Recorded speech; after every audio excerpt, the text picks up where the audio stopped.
Good morning, sisters. Good morning on this Sunday morning as we now are properly in the month of October. Today is October 4th. And today's theme is navigating the Ascension and Inanna's journey. So I have a lot that I want to share with you today, and it's interesting because I can feel that, but I don't have a lot in my head particularly, but I feel and sense that. So we'll wait a couple of moments until a few more sisters come on. Oh, everyone's coming on fast today. Hey, good morning, Rosemary. Hi, good to have you here. We'll get started with our grounding and centering in a moment, and then we'll see what messages we have for today. We're in such important times right now, and I'm so grateful to be able to show up here every Sunday and connect with you all and bring forth whatever messages would best support us at this time. Hi, Petra. Hi, Judith. Welcome, welcome. Good to have you. So I hope your week has been good, has been strong. But whatever it has been, I want to really invite you to step into what is it? It's an energy of acceptance and compassion for whatever is, because we are living through some pretty extraordinary times, and they are not always easy. And I've got some cards to share with you in a bit that I think will help unpack today's theme a lot. So, hi, Evelina. Hi. Hey, Pat. Good morning. Good to have you all here. Thank you. Thank you, all of you who show up here every week. I want to acknowledge the power of this container that we are building and creating and holding for all of our sisters and brothers around the earth. We may be small, but in our hearts we have an intention, and that steady commitment is mighty. So, okay, so let's see. My computer already is sounding like it's making a lot of noise, so I'm going to close off a few tabs that I have here. Yeah, let me just close a few tabs on my computer because I feel like my little computer's having a hard time. Okay, so hey, who else is here? Hi, Julie. Hey, Inga. Welcome, welcome. Okay, so let's ground and center. I'm going to keep my eyes open, but I invite you to close yours. I'm just a little concerned about my computer. I don't want to drop off the line while my eyes are closed. Okay, so if it is safe to do so, sisters, go ahead and close your eyes. And I want to invite you to place one hand on your heart and one hand over your womb space. And now, as you breathe in, imagine light pouring down from the crown of your head, expanding into your heart space, such that you feel that expansion opening up and out beyond the space of the heart, into the chest, and even beyond your body, bringing your awareness to an open field of spaciousness around you. And now exhale and drop that focus down all the way to the womb space, sitting empty at the center of your womb. Pause for a moment.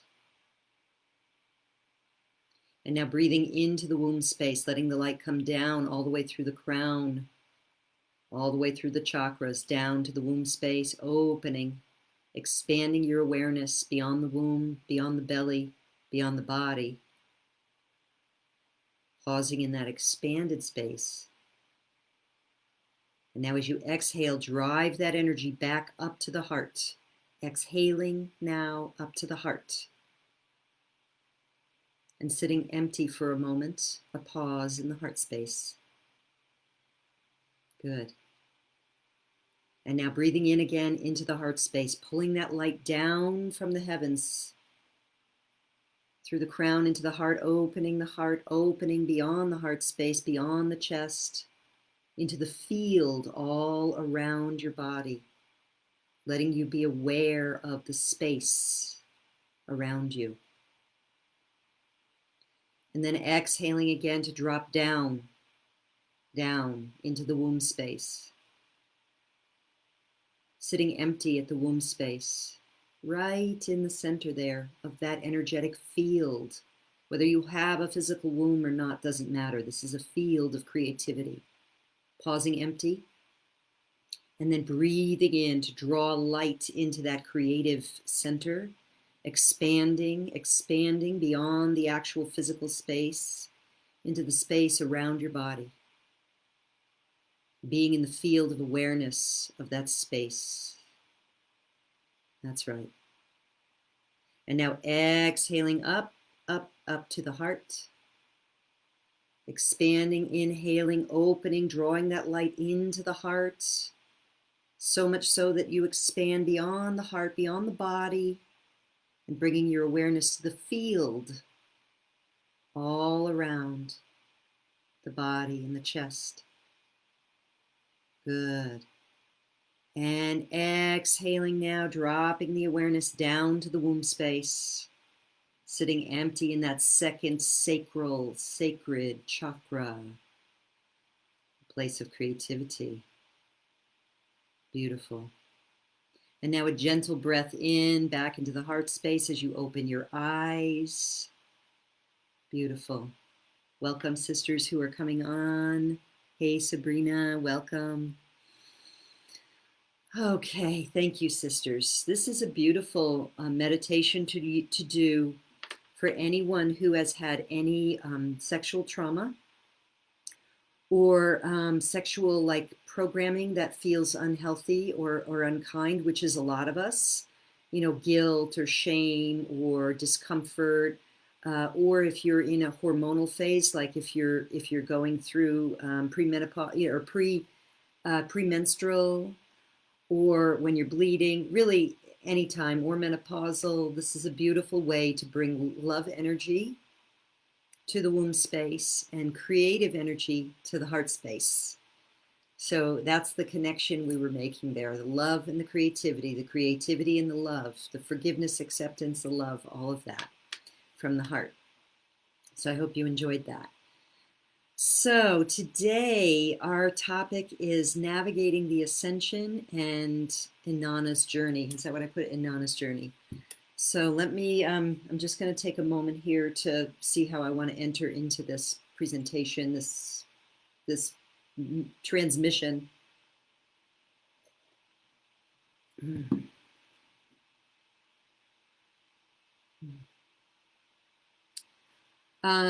Okay. So we're in October 2020, and the energies are getting thick and heavy, as if we haven't had enough already.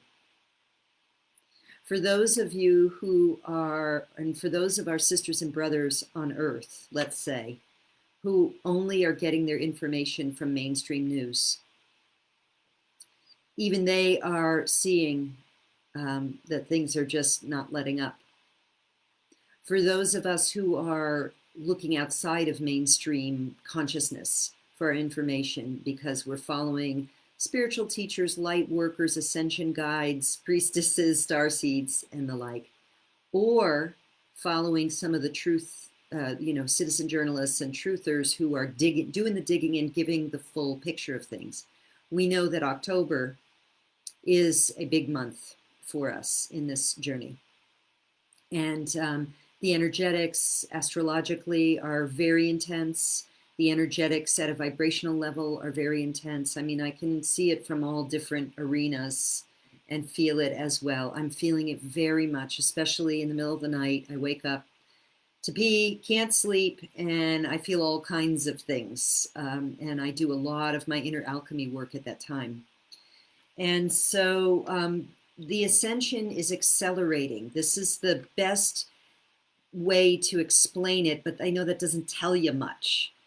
The Ascension is accelerating. Our entire solar system is moving fully into the light-filled photon belt, and the dark forces that have been control of this earth for a long, long time can no longer abide here. But they're, it's like nails on a chalkboard. They're trying so hard to hold on, and they're throwing everything they've got at us. And what's happening is the chaos and the tumult, and the light workers, the sensitives, the priestesses, the empaths, we are feeling it on many different levels.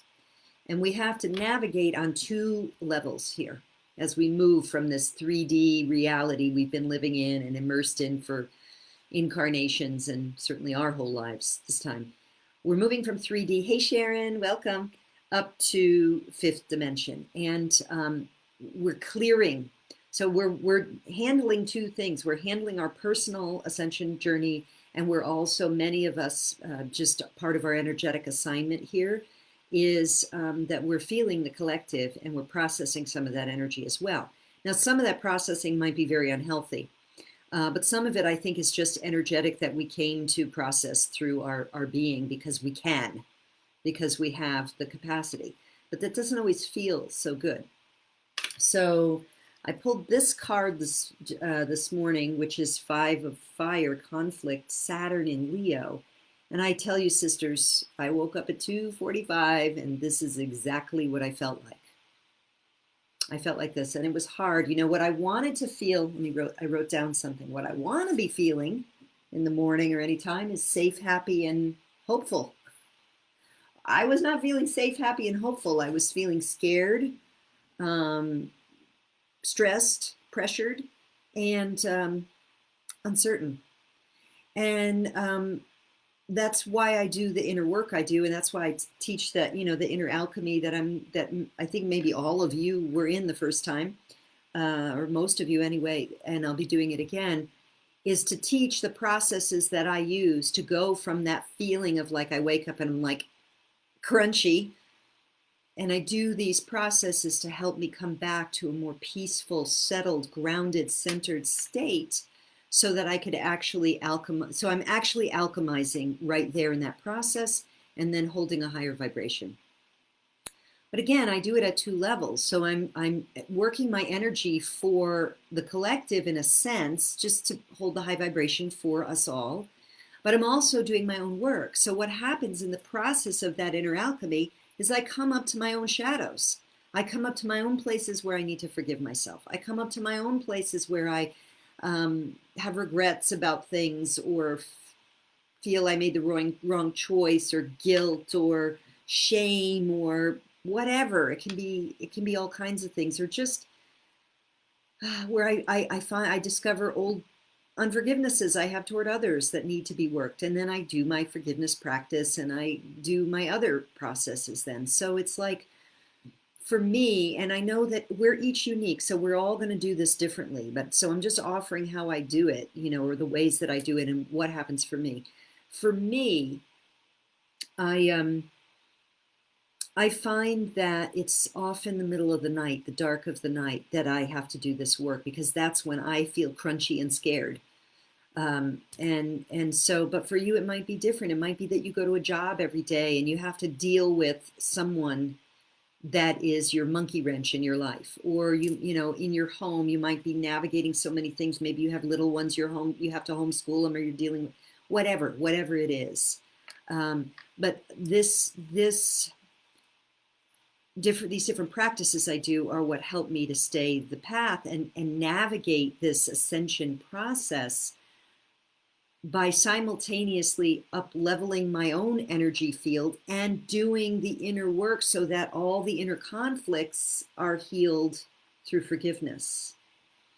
So I pulled one of my Divine Feminine cards today, and I got Inanna. Now, recently, one of our sisters, I think maybe it was Yukta from India, I think it was one of my East Indian named sisters who asked for a journey of Inanna. So with my computer making all this noise today, I don't really want to do a journey, but I do want to connect in with Inanna and share a little bit about her story.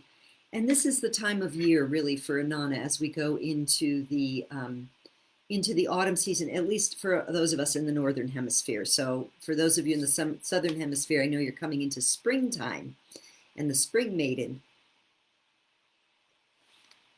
So Inanna. Inanna is an ancient Babylonian goddess.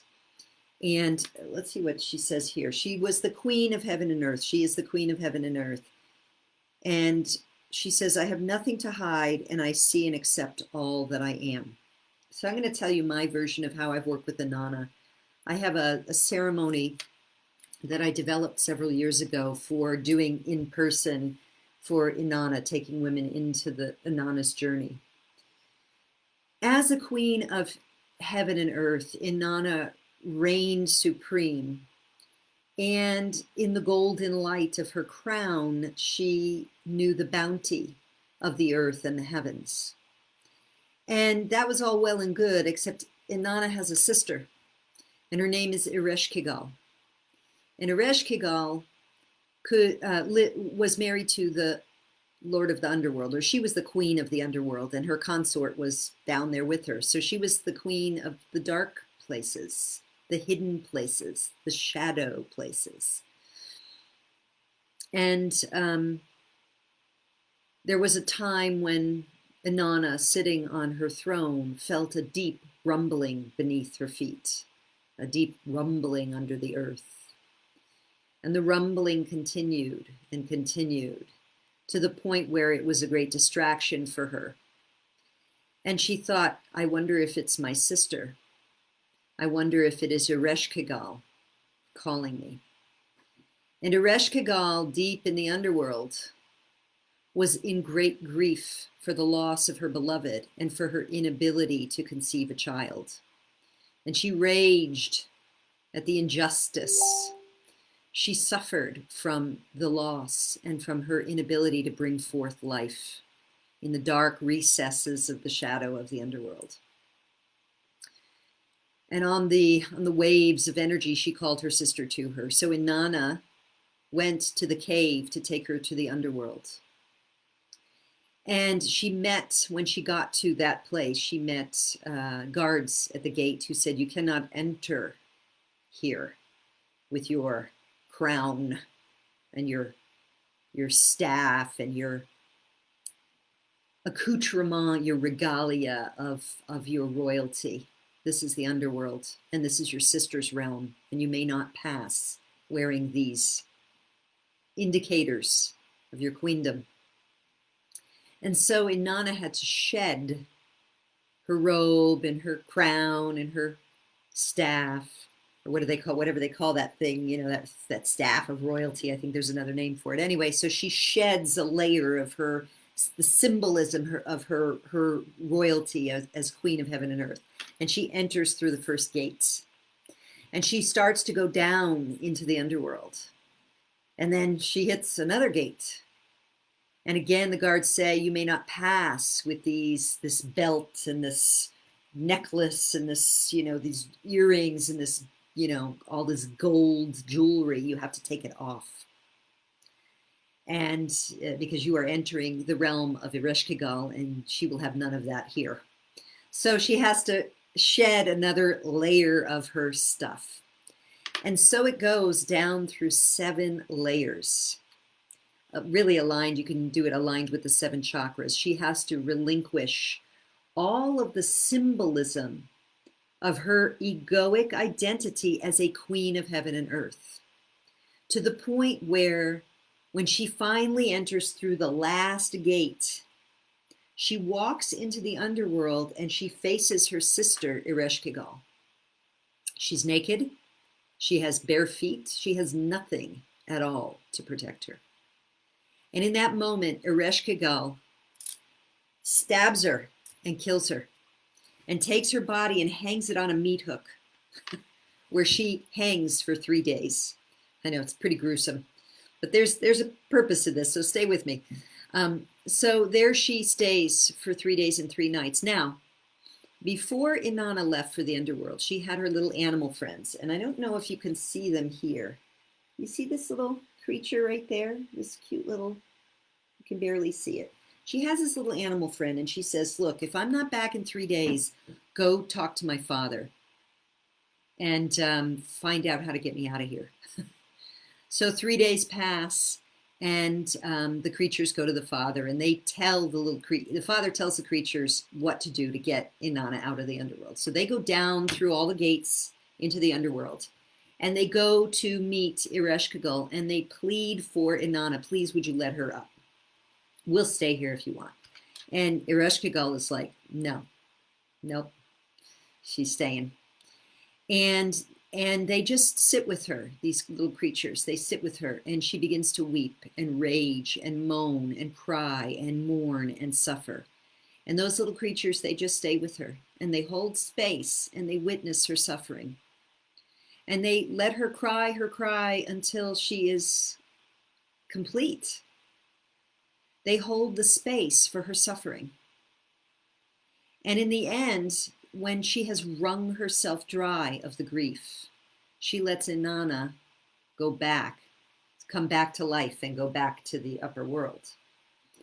And as she goes back to the upper world, she takes on her accoutrement, her regalia, her symbols of her greatness, until she goes back to her throne as the queen of heaven and earth. But Inanna is changed because she has been through the dark night of the soul. And she has surrendered all the symbols, the egoic constructs of her greatness. And she has witnessed the shadow in the form of her allies holding the space, but she's, sort of symbolically there too, even though she's dead hanging on a meat hook. It's mythology, we have to kind of, extend some of the understanding. Inanna goes through the dark night of the soul in order to fully and wholly be the queen, because before that she was incomplete.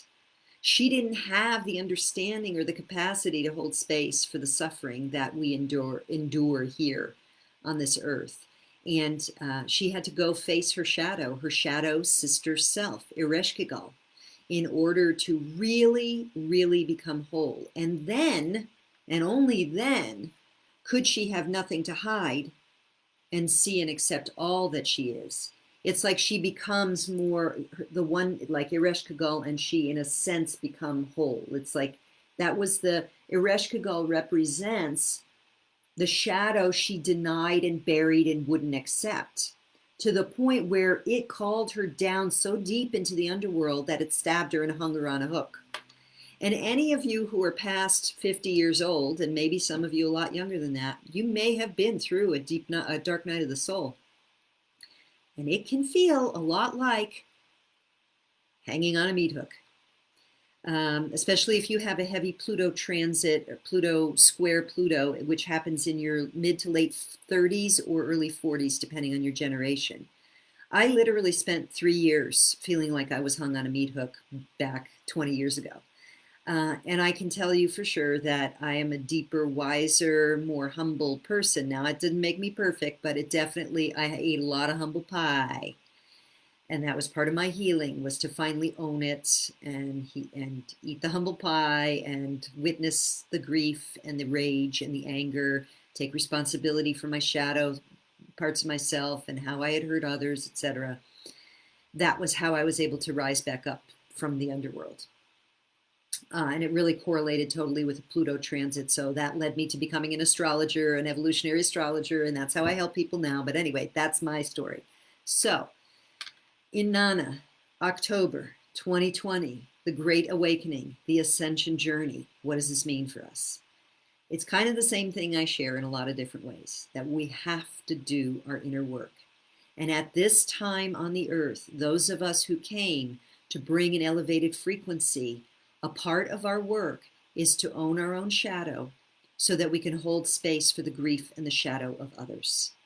And if we are empaths and sensitives, we are feeling the great fear in the collective because the masses are still in denial. And as someone once told me a long time ago, denial ain't just a river in Egypt. Denial is rampant right now. People are not wanting to look. They're wanting to hate. They're wanting to attack. They're wanting to blame. They're wanting to blame outside themselves because they don't understand the laws of creation, that we are co-creating this whole thing. And our shadow and our indoctrination over years of entertainment, that's all violence, polarity, and attack, is now deep in the subconscious, in the basement, in the underworld, and it's what's rising to be seen, witnessed, and transmuted. And so at this time, in the northern hemisphere anyway, where the days are getting shorter every day, the day's getting shorter, we're having longer nights.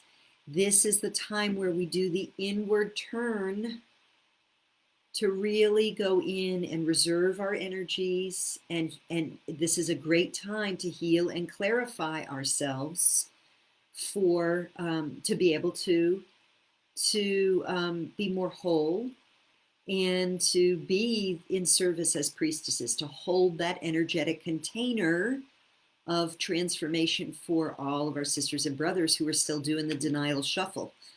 Uh, so I hope that this information is supporting you, is encouraging, is clarifying in some way, or inspiring. Please let me know. I'm going to look here and see what the messages are. I'm going to look right over here. I have a bigger screen here. It's easier for me to read. So Anna says, yes, it's moving so fast. Yeah, the energies are moving really, really fast. Julie says, amen, up at 3 a.m. Yep, that is the time. And in Chinese medicine, apparently 3 a.m., I believe, is the hour of grief.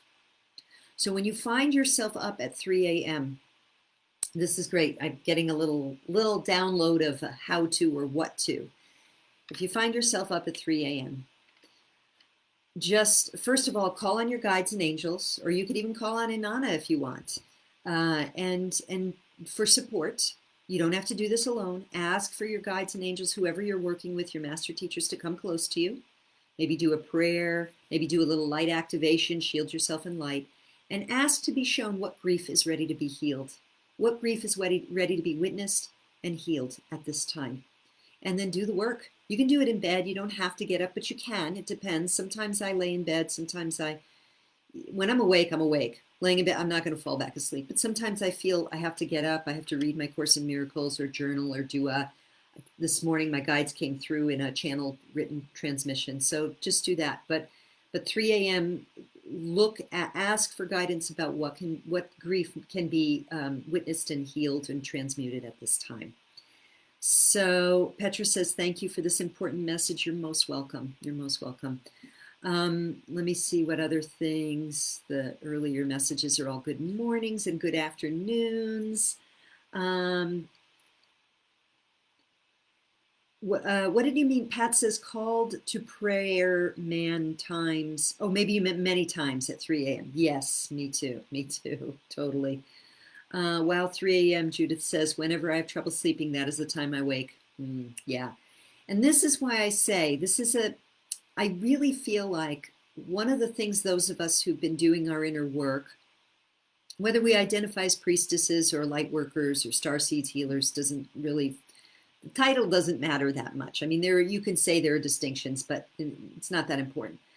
I feel like we are transmuting for the collective because we're sensitive, we're empaths, we feel it in the collective, right? We feel it in the collective and then we work it when we have the tools. And we have to remember, you're so welcome, Judith, you're so welcome. Patty says her too, yep, that she has that too, waking up at 3 a.m. We have to remember that most of our sisters and brothers on the earth right now, they do not have any tools for this. Some of them are waking up. I mean, I spent years waking up at 3 a.m. I mean, back before that dark night of the soul 20 years ago, on and off through my life, from those years, I would have this. And they don't have tools to deal with it if they are waking up or they're living in fear during the day or whatever, or they're drinking themselves to sleep or they're numbing themselves to sleep. I mean, there's all kinds of ways people are coping with it, but very few of us are actually doing the work of transmutation, of alchemy, of the inner alchemy of healing. So I thank you for your service because it is service. And, on the highest level, there's only one of us here. We are the one having an experience of separation in form, a dream in the mind of the divine, if you will.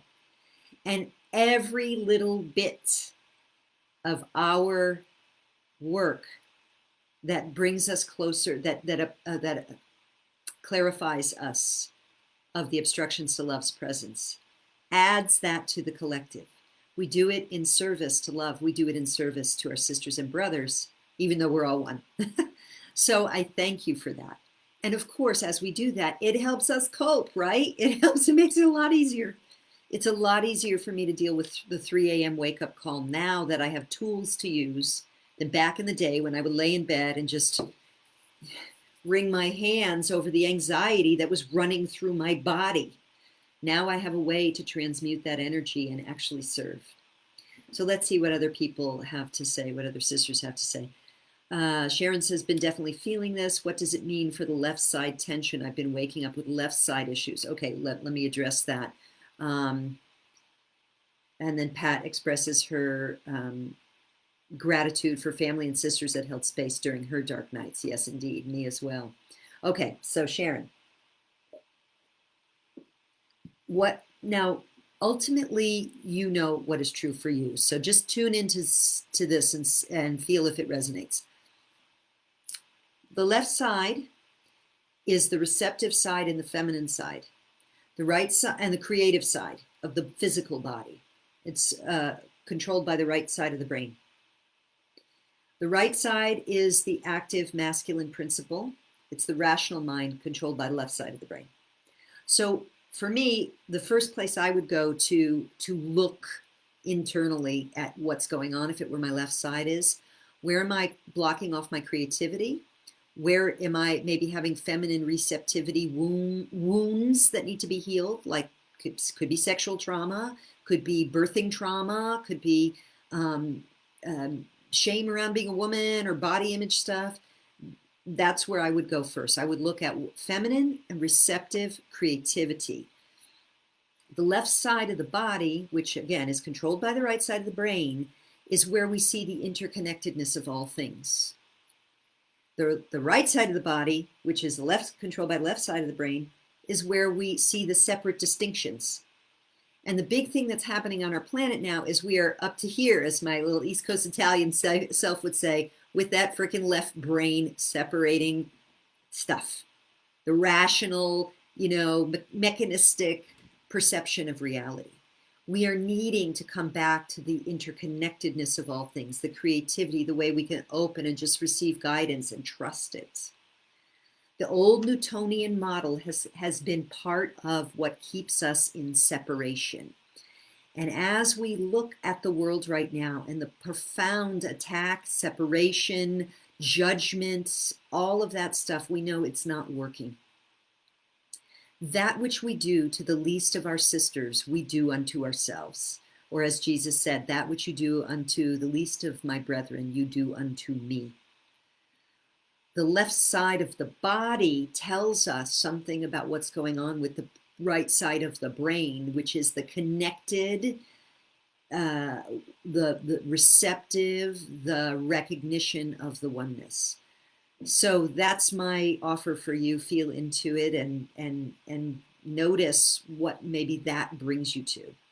Then if you want to do some work on it, I would say working on anything that would help you go into intuition, guided stuff, past life regression, energy healing, things that we would consider more of that connecting stuff rather than like Western medicine that's going to try and give you a drug for it. Not that, if you're having a serious issue, I'm not a medical doctor, can't advise you on that stuff, but I would say definitely look to energy healers, intuitive psychics, counselors, things like that may help you get at a more specific manifestation and working on healing it.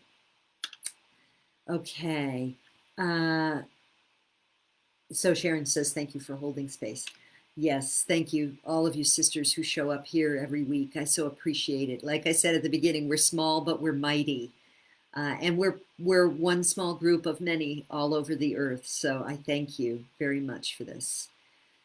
I'm just wondering if there's any other questions or anything else anyone want to share or ask about. I'll pause for a moment and take another sip here, and then we'll see. If not, we'll close up for today. Sharon says, thank you. You are so welcome, my dear. You're so welcome. Thank you for all that you do. Let's see, is there any announcements while we're here? The only other thing is Tuesday is the 6th. Tuesday, you'll get the first email if you're on my email list, and I'll put a post in the Facebook group for the next round of Priestess Alchemy. And of course, if you join me for the first one, it's going to be only $11 US to join me again. So if you'd like to reattend, I have some new things that I'm going to be sharing. The structure is basically the same as last time, but I'll tune in and new information is going to come in. So if you'd like to do that, you can. And getting some thank yous here. And thank all of you. Rosemary says, thank you so much for reminding me of who I am. Yeah, I mean, we all do it, we all have our moments. We all fall down at times, and then the next person takes the baton and we call each other back to the light. We help each other rise again. We lift as we rise. Those are the times we're in. We're no longer in the times where it's one leader at the top, ruling everybody else. I mean, there's still some of that, and there's certainly the leaders who facilitate and encourage, but we are all here in this together, and we all have our part to play. No one is unimportant. We are each important and significant in the energy we bring to this. Okay, so with that, thank you everyone. Let's see, I thought I saw, yeah, okay. So thank you, sisters. Thank you for being with me. Thank you for being here with us. Thank you for the way you work on yourself and do your own inner alchemy, your own priestess path.